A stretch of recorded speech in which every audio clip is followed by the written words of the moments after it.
क्या सामाजिक सशक्तिकरण जातिवाद है? क्या संविधान की सुरक्षा करना जातिवाद है? क्या कास्ट सेंसस जाति जनगणना की मांग करना जातिवाद है? क्या अनुसूचित जाति, अनुसूचित जनजाति और ओबीसी वर्गों के लिए जो आरक्षण का हक मिला है संविधान में, उसको पूरे तरीके से लागू करने के लिए हम आवाज उठाएंगे कि क्या वो जातिवाद है?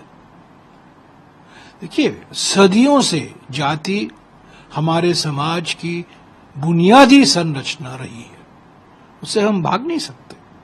कांग्रेस पार्टी क्या कह रही है? कांग्रेस पार्टी कह रही है जाति जनगणना कराइए। दूसरी बात हम कह रहे हैं कि संविधान में जो प्रावधान है उसको पूरे तरीके से लागू कीजिए। सुप्रीम कोर्ट ने कहा है कि आरक्षण अनुसूचित जाति, अनुसूचित जनजाति और OBC, schedule caste, schedule tribe और ओबीसी के लिए आरक्षण की सीमा 50% होनी चाहिए। हम कह रहे हैं कि आबादी के मुताबिक इन 3 वर्गों की आबादी तो 50% से ऊपर है, तो 50% की सीमा आपने कैसे लगाई? संविधान में तो नहीं लिखा है 50%, ये सुप्रीम कोर्ट ने मानकर चला है कि 50% होना चाहिए। तो हम मांग कर रहे हैं कि संविधान में आप संशोधन लाइए, ये 50% की सीमा हटाइए। और तीसरी बात मैं आपको बता दूं, अनुच्छेद 15(5) है। मैं नहीं समझता हूं कि, मुझे जानकारी है नहीं कि हमारे नॉन बायोलॉजिकल प्रधानमंत्री को इसकी जानकारी है कि नहीं। अनुच्छेद 15(5) क्या कहता है?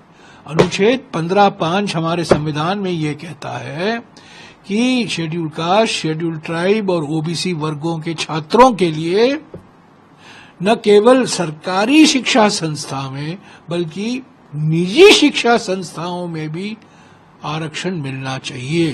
कांग्रेस पार्टी तो यही कह रही है, पर इस पर तो हमारे नॉन बायोलॉजिकल प्रधानमंत्री चुप है। हमारे स्वयंभू गृह मंत्री, अपने आप को जो स्वयंभू चाणक्य समझते हैं, वो भी चुप है। तो ये झूठे, इनसे हमें सर्टिफिकेट नहीं चाहिए राष्ट्रवाद की।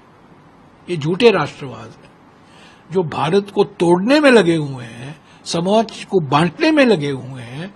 वो अपने आप को राष्ट्रवादी नहीं कहला सकते।